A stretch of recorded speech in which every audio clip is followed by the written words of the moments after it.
آپ گھبرائیں نہیں، آپ نے کوئی جرم نہیں کیا۔ میں پہلے بھی کہا ہے کہ میں نے آپ کے مکان کے بارے میں بات کرنی ہے۔ عمران نے اسے تسلی دیتے ہوئے کہا۔ آپ کیا پئیں گے، چائے یا بوتل؟ پلیز، روشن دین نے کہا۔ رہنے دیں، آپ میری بات سنیں، میرے پاس زیادہ وقت نہیں اور میں نہیں چاہتا کہ آپ کو پولیس اسٹیشن لے جاؤں، اس لیے جو کچھ میں پوچھوں مجھے آپ درست بتا دیں اور جلدی۔ عمران نے کہا، جی یہی پوچھ لیں، پولیس اسٹیشن نہ لے جائیں ورنہ میں یہاں محلے میں بدنام ہو جاؤں گا۔ روشن دین نے رو دینے والے لہجے میں کہا، آپ کا مکان آخری بار کب کرائے پر چڑھا تھا؟ عمران نے پوچھا۔ 1 ہفتہ پہلے، روشن دین نے جواب دیا۔ پوری تفصیل بتائیں، کس نے لیا تھا، کتنا ایڈوانس لیا تھا اور آپ نے ان سے کوئی ضمانت وغیرہ بھی لی تھی؟ عمران نے کہا، باپ بیٹا میرے پاس آئے تھے۔ باپ قدرے بڑی عمر کا تھا جبکہ بیٹا نوجوان تھا۔ دونوں نے پینٹس اور جیکٹس پہنی ہوئی تھی۔ انہوں نے مجھ سے مکان کرایہ پر لینے کی بات کی، لیکن میں نے انہیں کہا کہ میں صرف بیوی بچوں والوں کو مکان دیتا ہوں، تو انہوں نے بتایا کہ ہم باپ بیٹا ہیں اور میری بیوی اور اس کی ماں کے ساتھ ساتھ اس کی 2 بیٹیاں ابھی اسلام نگر سے اس مکان میں رہنے آئیں گی۔ انہیں آنے میں 1 ہفتہ لگ جائے گا۔ میں نے انہیں مکان کا کرایہ بتایا تو انہوں نے کوئی اعتراض نہ کیا اور ایڈوانس بھی میری مرضی کا دیا، تو میں نے 1 ماہ کا کرایہ اور ایڈوانس لے کر چابی انہیں دے دی۔ وہ چند گھنٹے مکان میں رہے اور پھر تالا لگا کر چلے گئے اور پھر دوسرے روز صبح سویرے آئے اور دوپہر کے بعد چلے گئے۔ پھر مجھے فون آیا کہ انہوں نے مکان چھوڑ دیا ہے، میں کسی اور کو مکان کرایہ پر دے سکتا ہوں۔ روشن دین نے تفصیل بتاتے ہوئے کہا، آپ کے اس مکان کا بھی دروازہ بھی گلی میں کھلتا ہے؟ عمران نے پوچھا، جی ہاں، میرا ہی نہیں بلکہ 4 اور مکانوں کے دروازے بھی عقبی گلی میں کھلتے ہیں۔ روشن دین نے جواب دیتے ہوئے کہا، جن لوگوں کو آپ نے 2-3 روز کے لیے مکان کرائے پر دیا تھا وہ کون تھے؟ آپ نے ان سے کوئی ضمانت یا شناخت طلب کی؟ عمران نے کہا، جی نہیں، البتہ ایک آدمی کو روات بازار میں پینٹس کا تھوک کا کاروبار کرنے والے قاسم بھائی نے پہچان لیا تھا۔ اتفاق سے اس وقت قاسم بھائی میری اس دکان میں موجود تھے۔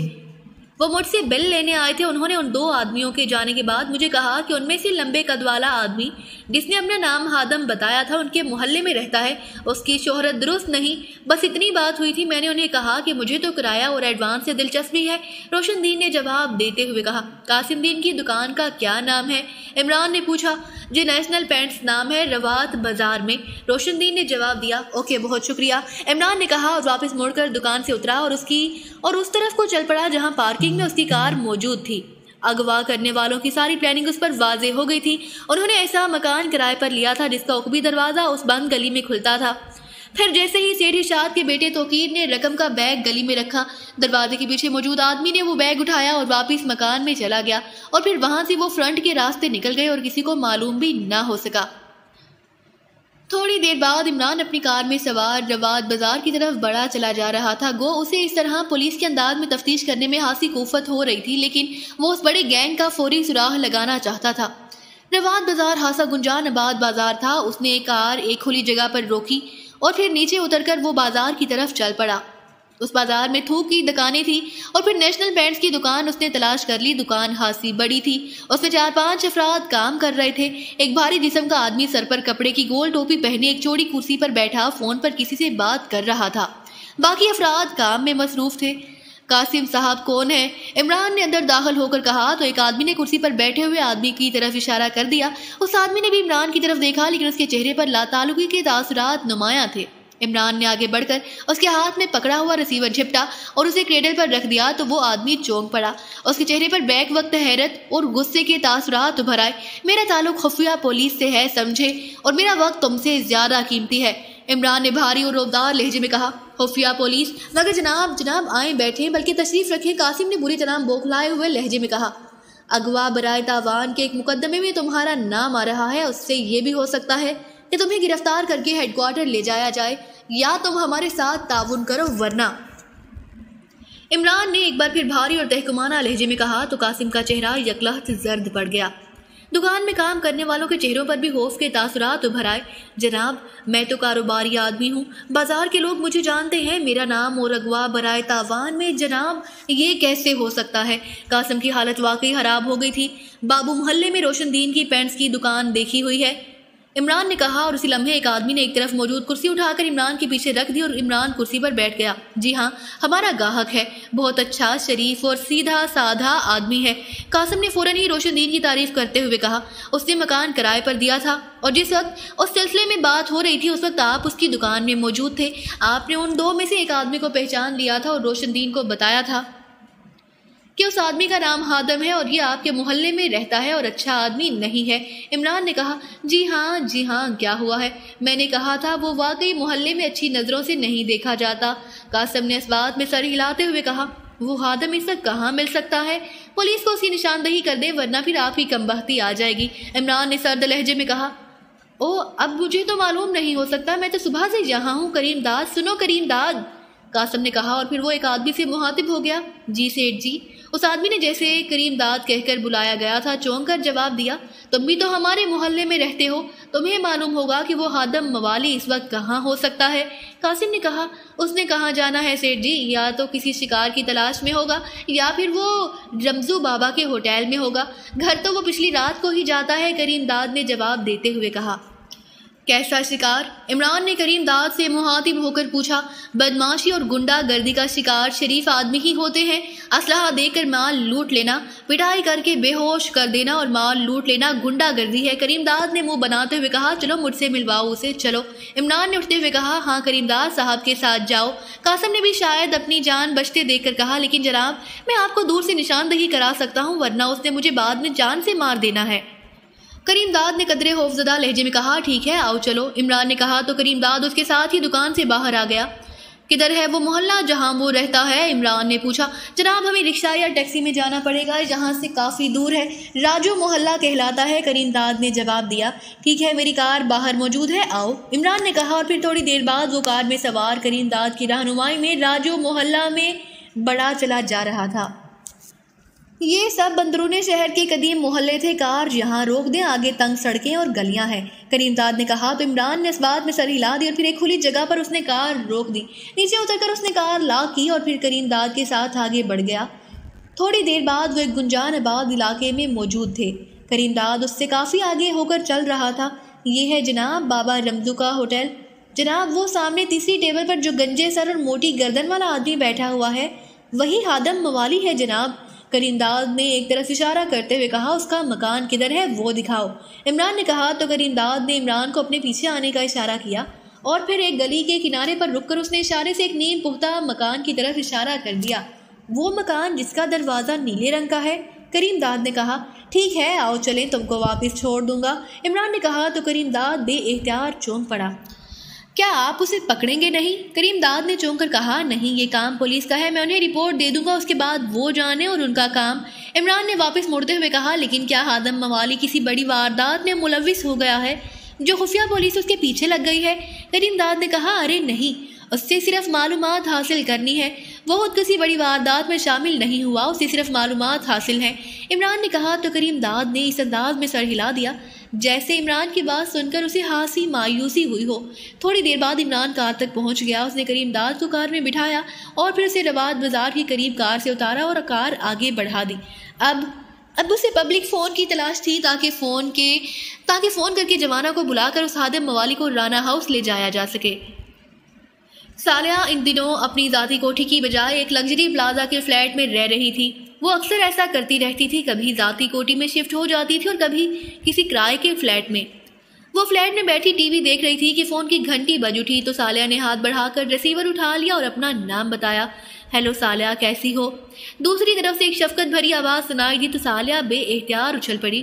ویسے وہ جہاں بھی وہ شفٹ ہوتی وہ اپنے والدین کو نیا فون نمبر ضرور دیتی تھی اور ڈیڈی آپ بتائیں آپ کیسے ہیں، آپ کی صحت کیسی ہے؟ ممی بتا رہی تھیں کہ آپ ان دنوں آپ کی صحت کچھ زیادہ بہتر نہیں رہتی۔ صالحہ نے چھوٹے بچوں کے سے انداز میں کہا تم اپنی ممی سے تو باتیں کرتی رہتی ہو لیکن مجھے تم بھول ہی گئی ہو۔ بہرحال میں بالکل ٹھیک ہوں، میں نے تمہیں فون اس لیے کیا ہے صالحہ کہ ہمارے ایک بہت ہی قریبی عزیز ہیں رانا شریف احمد صاحب، وہ پاکستان میں ایڈیشنل سیکرٹری وزارت داخلہ ہے، ان کا نوجوان بیٹا پولیس میں DSP تھا، اس کا ایکسیڈنٹ ہوا ہے اور وہ بیچارہ جاں بحق ہو گیا ہے۔ دوسری طرف سے کہا گیا او ویری سیڈ ڈیڈی، لیکن آپ نے مجھے کیوں فون کیا ہے؟ ان کے والد کو فون کرتے آپ، صالحہ نے حیرت بھرے لہجے میں کہا۔ ان سے میں نے فون پر تعزیت کر لی ہے لیکن میں یہاں ایک بڑے کام میں پھنسا ہوا ہوں، اس لیے میں اور تمہاری ممی دونوں ان کے گھر جا کر تعزیت نہیں کر سکتے، اس لیے میں نے سوچا کہ تم وہیں ہو، تم جا کر وہاں ہماری طرف سے تعزیت کر دو، یہ ضروری ہے۔ صالحہ کے ڈیڈی نے کہا لیکن مجھے تو وہاں کوئی جانتا ہی نہ ہوگا کیونکہ میں تو کبھی ان سے ملی ہی نہیں۔ صالحہ نے کہا ان صاحب کی بیگم تمہیں اچھی طرح جانتی ہے، ویسے تم اپنا تعارف کرا دینا لیکن تمہارا جانا ضروری ہے بیٹی۔ عزیزداری جہاں بھی ہو وہاں شادیوں میں نہ صحیح لیکن غمی میں بہرحال ضرور جانا پڑتا ہے۔ سالیہ کے ڈیڈی نے کہا، اوکے ڈیڈی، آپ مجھے بتائیں کہ یہ لوگ کدھر رہتے ہیں؟ سالیہ نے پوچھا۔ آفیسرز کالونی، کوٹھی نمبر 101۔ دوسری طرف سے جواب دیا گیا، ٹھیک ہے ڈیڈی، میں ابھی چلی جاتی ہوں۔ سالیہ نے کہا، اوکے تھینک یو بیٹی، دوسری طرف سے کہا گیا اور اس کے ساتھ ہی رابطہ ختم ہو گیا۔ تو سالیہ نے ریسیور رکھا اور ریموٹ کنٹرول سے ٹی وی بند کر کے وہ اٹھی اور اس ڈریسنگ روم کی طرف بڑھ گئی۔ تھوڑی دیر بعد وہ واپس آئی تو اس نے مقامی لباس تعزیت کی مناسبت سے پہنا ہوا تھا، لیکن اس سے پہلے کہ وہ بیرونی دروازے کی طرف بڑھتی کال بیل کی آواز سنائی دی تو سالیہ بے احتیاط چونک پڑی، کیونکہ اس وقت اس کے ذہن میں کسی کے آنے کا کوئی خیال ہی نہ تھا۔ وہ ڈور فون کے ریسیور کی طرف بڑھی اور اس نے بٹن دبا کر ریسیور کان سے لگا لیا۔ کون ہے؟ سالیہ نے پوچھا۔ نازیہ ہوں۔ ریسیور سے ہلکی سی آواز سنائی دی تو سالیہ نے ایک طویل سانس لیتے ہوئے ریسیور واپس ہک سے لٹکایا اور بیرونی دروازے کی طرف بڑھ گئی۔ اس نے دروازہ کھولا تو سامنے نازیہ کھڑی تھی۔ تم کہیں جا رہی ہو؟ نازیہ نے اسے باقاعدہ لباس بدلے دیکھ کر کہا، ہاں تم بھی ساتھ چلو، ایک جوان آدمی ایکسیڈنٹ میں ہلاک ہوا ہے، وہ ڈیڈی کے عزیز ہیں اور ڈیڈی نے والنگٹن سے فون کر کے کہا ہے کہ میں جا کر تعزیت کروں۔ سالیہ نے کہا، پھر تم جاؤ، میں رات کو آ جاؤں گی، میرا لباس ایسا نہیں کہ میں تعزیت کرنے کے لیے جاؤں۔ سالیہ نے کہا، ارے نہیں، ایسا بھی کیا تکلف، رات کو آ کر نہ صرف پیوں گی بلکہ کھاؤں گی بھی صحیح۔ نازیہ نے ہنستے ہوئے کہا۔ تو سالیہ نے باہر نکل کر دروازہ بند کر کے اسے لاک کیا اور چابی پرس میں ڈال کر وہ نازیہ کے ساتھ پارکنگ میں آ گئی۔ تھوڑی دیر بعد اس کی کار آفیسرز کالونی کی طرف بڑی چلی جا رہی تھی۔ پھر اس کی واپسی تقریباً 3 گھنٹوں بعد ہوئی، کیونکہ نہ صرف رانا فاروق کی بیگم اسے پہچانتی تھی بلکہ جب سالیہ ان سے ملی تو اسے بھی یاد آ گیا کہ وہ کئی بار آنٹی سے مل چکی ہے۔ گھر کا ماحول بے حد افسردہ تھا اور سالیہ کو بھی یہ سن کر بے حد دکھ ہوا کہ رانا فاروق جو فوت ہوا ہے اس کی شادی 2 ماہ بعد ہونے والی تھی۔ اسے بتایا گیا تھا کہ وہ آفس سے گھر آ رہا تھا کہ اچانک کار مڑی اور پوری قوت سے سائیڈ دیوار سے جا ٹکرائی، جس کی وجہ سے نہ صرف کار کے پرہچے اڑ گئے بلکہ رانا فاروق کے جسم کے بھی ٹکڑے ٹکڑے بکھر گئے، جنہیں پولیس نے بڑی مشکل سے چن چن کر اکٹھا کیا تھا۔ سالیہ یہ سن کر بے حد دکھی ہوئی تھی۔ بہرحال جب شام ہونے کو آ گئی تو اس نے اجازت لی اور سب سے مل کر واپس اپنے فلیٹ پر آ گئی، لیکن اس کا دل دکھ سے بھرا ہوا تھا۔ جوان اولاد کی موت کے اثرات جو اس کی ماں اور باپ پر دکھے تھے اس نے اس کو دہلا کر رکھ دیا تھا۔ وہ اپنے فلیٹ میں بیٹھی اسی بات پر سوچ رہی تھی کہ فون کی گھنٹی بج اٹھی تو سالیہ نے ہاتھ بڑھا کر ریسیور اٹھا لیا۔ یس سالیہ بول رہی ہوں، سالیہ نے کہا۔ نازیہ بول رہی ہوں، واپسی ہو گئی ہے تمہاری؟ نازیہ نے انتہائی بے تکلفانہ لہجے میں کہا۔ ہاں، اور اب میں سوچ رہی تھی کہ تمہیں فون کر کے بلاؤں اور پھر ہم مل کر رات کا کھانا کھائیں، سالیہ نے جواب دیا۔ کیا آج کھانا پکانے کا موڈ بن گیا ہے؟ نازیہ نے کہا۔ ارے نہیں، اب 1-2 افراد کے لیے کون اتنی محنت کرے، ہوٹل گرینڈ چلیں گے، وہاں کا کھانا بہت اچھا ہوتا ہے، سالیہ نے کہا۔ تمہارے ڈیڈی کی بڑے ہوٹلوں کی پوری چین ہے، یہاں دارالحکومت میں بھی 2 ہوٹل ہیں، تم ادھر کا رخ کیوں نہیں کرتی؟ نازیہ نے کہا۔ وہاں پروٹوکول کا چکر چل پڑتا ہے، اس لیے کھانے کا لطف ہی ختم ہو جاتا ہے، سالیہ نے جواب دیتے ہوئے کہا۔ تو پھر تم گرینڈ ہوٹل پہنچ جاؤ، میں بھی وہاں پہنچ جاتی ہوں۔ نازیہ نے کہا، ٹھیک ہے، میں 1.5 گھنٹے بعد وہاں پہنچوں گی کیونکہ کھانے کا وقت وہی ہوتا ہے، سالیہ نے کہا۔ ارے اتنی دیر؟ پھر میں تمہارے فلیٹ پر آ رہی ہوں، وہاں سے اکٹھے چلیں گے، نازیہ نے کہا۔ ٹھیک ہے، آ جاؤ، گپ شپ رہے گی، میں اس جوان ڈیتھ کی وجہ سے خاصی اپسیٹ ہو رہی ہوں، سالیہ نے کہا۔ اوکے میں آ رہی ہوں، نازیہ نے کہا اور اس کے ساتھ ہی رابطہ ختم ہو گیا۔ تو سالیہ نے بھی ایک طویل سانس لیتے ہوئے ریسیور رکھ دیا اور پھر وہ اٹھ کر کچن کی طرف بڑھ گئی تاکہ نازیہ کے آنے تک وہ کافی تیار کر لے، اور پھر تھوڑی دیر بعد نازیہ پہنچ گئی اور سالیہ نے کافی کا کپ اس کے سامنے رکھا اور خود بھی کپ لے کر بیٹھ گئی۔ ہاں تو اب بتاؤ کہ وہ نوجوان آدمی کون تھا؟ ہاں ڈی ایس پی کیا ہوا تھا، اسے کیسے ہلاک ہوا؟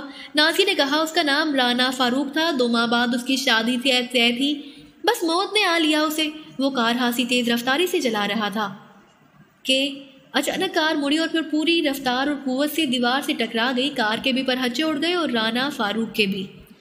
ماں باپ کا اکلوتا بیٹا تھا، سالیہ نے انتہائی افسردہ لہجے میں کہا۔ ویری سیڈ، یہ کیسے ہو سکتا ہے کہ ٹھیک چلتے ہوئے کار اچانک مڑ کر دیوار سے جا ٹکرائے؟ کیا اس نے دانستہ اسٹیئرنگ موڑ دیا تھا؟ ایسی کسی پڑھے لکھے اور صحیح و دماغ آدمی سے تو توقع ہی نہیں کی جا سکتی، نازیہ نے کہا۔ ہاں بظاہر تو نہیں کی جا سکتی، لیکن ہوا ایسا ہے۔ آنٹی بتا رہی تھی کہ اس کے والد نے تباہ شدہ کار کا ماہرانہ چیک اپ کرایا ہے کہ کہیں اچانک کوئی سسٹم فیل نہ ہو گیا ہو، لیکن کار تکنیکی لحاظ سے بالکل صحیح تھی، سالیہ نے کہا۔ پھر اتنا ہولناک ایکسیڈنٹ کیسے ہو گیا؟ Very strange. او 1 منٹ میں معلوم کرتی ہوں، نازیہ نے چونک کر کہا۔ معلوم کرتی ہوں؟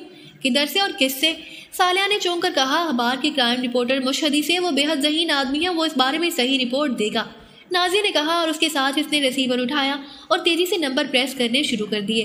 آخر میں اس نے لاؤڈر کا بٹن بھی پریس کر دیا۔ یس نیوز آفس۔ رابطہ ہوتے ہی ایک نسوانی آواز سنائی دی، نازیہ بول رہی ہوں، مجھے کرائم رپورٹر مشہدی سے بات کرنی ہے، نازیہ نے کہا۔ ہولڈ آن کریں، میں بات کراتی ہوں، دوسری طرف سے کہا گیا۔ ہیلو مشہدی بول رہا ہوں۔ چند لمحوں بعد ایک مردانہ آواز سنائی دی، مشہدی، میں نازیہ بول رہی ہوں، میری ایک فرینڈ کے عزیز ڈی ایس پی رانا فاروق کی کار ایکسیڈنٹ میں ہلاک ہوئی ہے۔ وہ مجھے بتا رہی ہے کہ اچھی بھلی کار چلتے چلتے اچانک مڑ کر دیوار سے ٹکرا گئی اور یہ خوفناک حادثہ ہوا، جبکہ عام حالات میں ایسا ممکن نہیں۔ تمہارا اس بارے میں کیا خیال ہے؟ وہ مجھے بتا رہی ہے کہ اچھی بھلی کار چلتے چلتے اچانک مڑ کر دیوار سے ٹکرا گئی اور یہ خوفناک حادثہ ہوا، جبکہ عام حالات میں ایسا ممکن نہیں۔ تمہارا اس بارے میں کیا خیال ہے؟ نازیہ نے تفصیل بتاتے ہوئے کہا۔ اسے بڑے ماہرانہ انداز میں قتل کیا گیا ہے مس نازیہ۔ گو ابھی اس کا ثبوت سامنے موجود نہیں، لیکن ایک عینی شاہد نے بتایا ہے کہ کار کے گھومنے سے پہلے شائع کی تیز آواز سنائی دی اور اس کے ساتھ ہی کار مڑی اور ایک دھماکے سے دیوار سے ٹکرا گئی کہ رانا فاروق کی لاش کے ٹکڑے اڑ گئے، لیکن اس کا بہرحال رسمی سا پوسٹ مارٹم ہوا ہے۔ میری ڈاکٹر سے بات ہوئی ہے، اس کے مطابق رانا فاروق کی گردن میں ایک سوراخ تھا جو دور مار رائفل کی گولی کے سائز کا تھا اور گردن کی دوسری طرف بھی ایسا ہی سوراخ تھا۔ میں نے کار میں سے گولی تلاش کرنے کی کوشش کی، لیکن وہ شاید دوسری کھڑکی سے نکل گئی اور کہیں ملبے تلے دب گئی یا گم ہو گئی۔ بہرحال یہ بات طے ہے کہ اسے باقاعدہ گولی ماری گئی ہے اور گولی چلانے والا حد درجہ ماہر تھا کہ ایک ہی گولی چلی اور خاصی تیز رفتاری سے چلتی ہوئی گاڑی میں بیٹھا رانا فاروق کی گردن کے پار ہو گئی۔ نتیجہ صاف ظاہر ہے، کرائم رپورٹر مشہدی نے جواب دیتے ہوئے کہا۔ کیا اس کا کوئی ثبوت بھی ہے؟ نازیہ نے کہا، فی الحال تو کوئی ثبوت نہیں، لیکن عینی شاہد نے بھی صرف شائع کی آواز سنی ہے اور بس۔ ہاں گولی مل جائے تو شاید ثبوت بھی مہیا ہو جائے، کرائم رپورٹر مشہدی نے جواب دیتے ہوئے کہا۔ لیکن اسے اس انداز میں کیوں ہلاک کیا گیا ہوگا؟ نازیہ نے کہا، رانا فاروق سائبر کرائم کو ڈیل کرتا تھا، وہ ان معاملات میں بے حد ماہر اور ذہین آدمی تھا، اور خاص طور پر اغوا برائے تاوان کے کیسز میں وہ فون کال سے ٹریکنگ کر کے مجرموں تک پہنچ جاتا تھا اور اس نے سینکڑوں اغوا شدہ لوگوں خصوصاً بچوں کو بچایا ہے اور پھر مجرموں کو گرفتار کیا ہے۔ وہ اغوا برائے تاوان کے نیٹ ورک کے لیے بہت بڑا خطرہ بن گیا تھا، اس لیے میرا خیال ہے کہ اسے اس انداز میں راستے سے ہٹایا گیا ہے، کرائم رپورٹر مشہدی نے جواب دیتے ہوئے کہا۔ تم اس سٹوری پر کام کر رہے ہو؟ نازیہ نے پوچھا۔ ہاں، لیکن معاملہ ثبوت نہ ہونے کی بنا پر اٹکا ہوا ہے۔ اب بہرحال میں کوشش کروں گا کہ کوئی ثبوت تلاش کر لوں، کرائم رپورٹر مشہدی نے جواب دیتے ہوئے کہا۔ اوکے شکریہ، نازیہ نے کہا اور ریسیور رکھ دیا۔ مشہدی درست کہہ رہا ہے، اسے واقعی ہلاک کیا گیا ہے۔ اغوا برائے تاوان کے کیسز ان دنوں بہت زیادہ سننے اور پڑھنے میں آ رہے ہیں، صالح نے کہا۔ ہاں، لیکن جب تک کوئی ثبوت نہ ملے تب تک کیسے اس پر یقین کیا جا سکتا ہے؟ نازیہ نے کہا، میرا خیال ہے کہ اگر عمران صاحب کے شاگرد ٹائیگر کے ذمہ یہ کام لگایا جائے تو وہ قاتل کو ڈھونڈ نکالے گا، صالح نے کہا۔ تو نازیہ بے احتیاط چونک پڑی۔ عمران صاحب کا شاگرد ٹائیگر؟ وہ کون ہے؟ نازیہ نے حیرت بھرے لہجے میں کہا۔ وہ انڈر ورلڈ میں کام کرتا ہے، وہ ایسے کاموں میں ماہر ہے، صالح نے جواب دیا۔ انڈر ورلڈ میں؟ کیا مطلب؟ انڈر ورلڈ تو جرائم کی دنیا کو کہا جاتا ہے، کیا وہ مجرم ہے؟ اور اگر مجرم ہے تو عمران صاحب کا شاگرد کیسے بن گیا؟ نازیہ نے انتہائی حیرت بھرے لہجے میں کہا تو صالحہ بے احتیاط ہنس پڑی۔ عمران صاحب نے اسے خصوصی ٹریننگ دی ہے اور اسے انڈر ورلڈ میں رکھا ہوا ہے، وہ وہاں چھوٹے موٹے کام کرتا رہتا ہے، لیکن اس کی معلومات تازہ اور اپ ٹو ڈیٹ ہوتی ہے اور عمران صاحب اپنے مشن میں ضرورت پڑنے پر اس کی ان معلومات سے فائدہ اٹھاتے ہیں۔ ویسے وہ مجرم نہیں ہے، وہ بھی عمران صاحب کی طرح اچھا خاصا سائنسدان ہے، صالح نے کہا۔ انڈر ورلڈ میں کام کرنے والوں کا کردار تو کسی صورت مضبوط نہیں ہو سکتا، یہ تو وہاں کی روایت ہے، اور عمران صاحب کو خود میں نے دیکھا ہے، بے حد مضبوط کردار کے آدمی ہیں، ایسے آدمی کو وہ کیسے گوارا کرتے ہیں؟ نازیہ نے کہا تو صالحہ بے احتیاط ہنس پڑی۔ تم پر پھر ہنسنے کا دورہ پڑ گیا ہے، نازیہ نے برا سا منہ بناتے ہوئے کہا۔ ٹائیگر کا کردار بھی عمران صاحب کی طرح بے حد مضبوط ہے، یہ بات طے ہے، صالح نے کہا، اور اس کے ساتھ ہی اس نے ریسیور اٹھایا اور نمبر پریس کرنے شروع کر دیے۔ آخر میں اس نے لاؤڈر کا بٹن بھی پریس کر دیا، دوسری طرف سے گھنٹی بجنے کی آواز سنائی دی اور پھر ریسیور اٹھا لیا گیا۔ سلیمان بول رہا ہوں، دوسری طرف سے سلیمان کی آواز سنائی دی۔ صالحہ بول رہی ہوں سلیمان، عمران صاحب سے بات کرنی ہے، صالحہ نے کہا۔ وہ کچھ بتا کر نہیں گئے، البتہ جیسے ہی وہ واپس آئے میں فون کرا دوں گا، سلیمان نے جواب دیا۔ اوکے شکریہ، صالحہ نے کہا اور ریسیور رکھ دیا۔ اب چلیں، کھانے کا وقت ہو گیا ہے، نازیہ نے کہا۔ ہاں میں لباس تبدیل کر لوں پھر چلتے ہیں، صالحہ نے کہا اور اٹھ کر ڈریسنگ روم کی طرف بڑھ گئی تاکہ لباس تبدیل کر سکے۔